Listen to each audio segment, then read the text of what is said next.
నెలకు 30,000 సంపాదించిన, 50,000 సంపాదించిన లేదా ₹1,00,000 సంపాదించిన నెల ఆఖరు వచ్చేసరికి అకౌంట్లో ₹100 కూడా మిగలడం లేదా? అసలు డబ్బులన్నీ ఎట్టుపోతున్నాయో అర్థం కాక బుర్ర బద్దలు కొట్టుకుంటున్నారా? చాలా మంది అనుకుంటారు నా జీతం పెరిగితే నా కష్టాలన్నీ తీరిపోతాయని.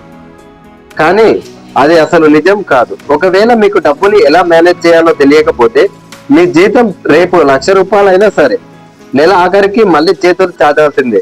సమస్య మీ సంపాదనలో లేదు మిత్రులారా, సమస్య మీ మేనేజ్మెంట్ లో ఉంది. ఈ రోజు ఈ వీడియోలో ప్రపంచ వ్యాప్తంగా ఉన్న ఎంతో మంది మిలియనీర్స్ ఫాలో అయ్యే ఒకే ఒక మ్యాజికల్ మనీ రూల్ గురించి చెప్పబోతున్నాను. ఈ వీడియో మీ జేబుని, మీ జీవితాన్ని మార్చేస్తుంది. నమస్తే friends, welcome back to our channel. ఈ రోజు మనం మాట్లాడుకోబోయే topic money management and the 50-30-20 rule. చాలా మందికి పొదుపు చేయాలని ఉంటుంది, కానీ ఎంత దాచాలి, ఎంత ఖర్చు పెట్టాలి అనే క్లారిటీ ఉండదు. ఈ కన్ఫ్యూజన్ ని దూరం చేయడానికి అమెరికాకు చెందిన సెనేటర్ ఎలిజబెత్ వారెన్ ఒక సింపుల్ ఫార్ములా కనిపెట్టారు. అదే 50-30-20 రూల్. మీరు స్టూడెంట్ అయినా, ఉద్యోగి అయినా లేదా బిజినెస్ చేస్తున్నా ఈ రూల్ పాటిస్తే మీ అకౌంట్ ఎప్పుడు ఖాళీ అవ్వదు. అసలు ఈ రూల్ ఏంటి, దీన్ని మన జీవితంలో ఎలా అప్లై చేయాలో స్టెప్ బై స్టెప్ చూద్దాం. సరే, అసలు ఈ మనీ మేనేజ్ మనకి ఎందుకు ముఖ్యం? మన సమాజంలో ఒక తప్పుడు అలవాటు ఉంది. జీతం రాగానే మొదట ఏం చేస్తాం? షాపింగ్ చేస్తాం, హోటల్ కి వెళ్తాం, బిల్లులు కడతాం. ఇవన్నీ అయిపోయాక చివరిలో ఏమన్నా మిగిలితే దాచుకుందాం అనుకుంటాం. కానీ చివరకు ఏం మిగులుతుంది? కేవలం 0. ఇలా చేయడం వల్ల ఏమవుతుందంటే 5 ఏళ్లుగా ఉద్యోగం చేస్తున్నా సరే బ్యాంక్ బ్యాలెన్స్ చూస్తే కనీసం ₹1,00,000 కూడా ఉండవు. అనుకోకుండా ఒక హెల్త్ ఎమర్జెన్సీ వస్తే మళ్ళీ అప్పులు చేయాలి. ఒక మంచి ఇన్వెస్ట్మెంట్ అవకాశం వస్తే చేతుల్లో రూపాయి ఉండదు. జీవితాంతం ఇలాంటి టెన్షన్ తో బ్రతకకూడదు అంటే మీ సంపాదనని ఒక పద్ధతి ప్రకారం ఖర్చు పెట్టడం నేర్చుకోవాలి. ఇప్పుడు అసలు పాయింట్ కి వద్దాం. ఈ 50-30-20 రూల్ అంటే ఏంటి? మీకు వచ్చే జీతాన్ని 3 స్టేజెస్ గా విభజించాలి. స్టేజ్ నెంబర్ 1, 50% అవసరాలు. మీ జీతంలో సగం భాగం అంటే 50% కేవలం మీ అవసరాల కోసం మాత్రమే ఖర్చు పెట్టాలి. అవసరాలు అంటే అవి లేకపోతే మీరు బ్రతకలేరు. ఇంటి అద్దె లేదా హోమ్ లోన్, ఈఎంఐస్, కిరాణా సామాన్లు, current bill, internet bill, water bill, పిల్లల స్కూల్ ఫీజు. మీ జీతం 40,000 అయితే 20,000 లోపే ఈ ఖర్చులన్నీ అయిపోవాలి. అంతకంటే ఎక్కువ అవుతుందంటే మీరు లగ్జరీగా బ్రతుకుతున్నారని అర్థం. స్టేజ్ నెంబర్ 2, 30% కోరికలకు. ఇది వినడానికి మీకు నచ్చుతుంది. మీ జీతంలో 30% డబ్బుని మీ కోరికల కోసం ఖర్చు పెట్టుకోవచ్చు. కోరికలు అంటే అవి లేకపోయినా మీ ప్రాణం పోదు, కానీ మీ లైఫ్ హ్యాపీగా ఉండటానికి కావాలి.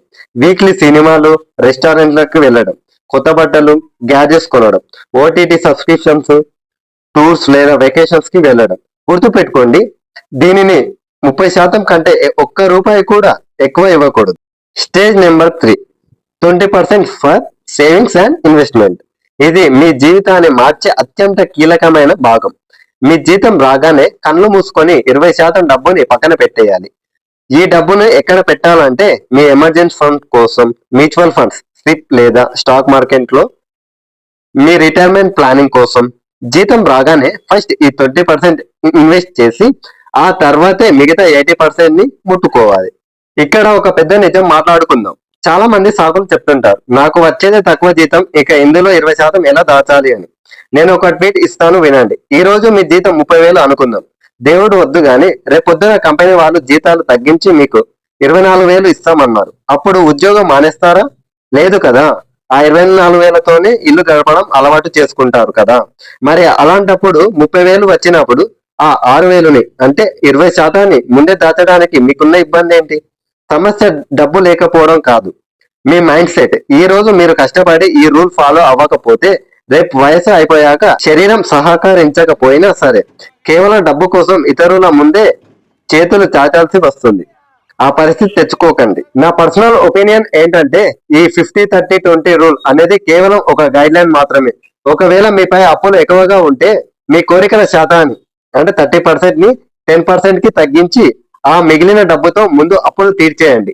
డబ్బు సంపాదించడం ఒక ఎత్తు అయితే దాన్ని నిలబెట్టుకోవడం మరొక ఎత్తు.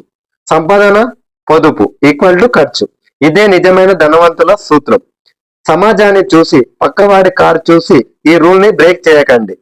మీ ఫైనాన్షియల్ డిసిప్లిన్ ని మీ భవిష్యత్తుని డిమాండ్ చేస్తుంది. మరి ఈ రోజు నుండి మీరు మీ జీతంలో కనీసం 20% దాచడానికి రెడీగా ఉన్నారా?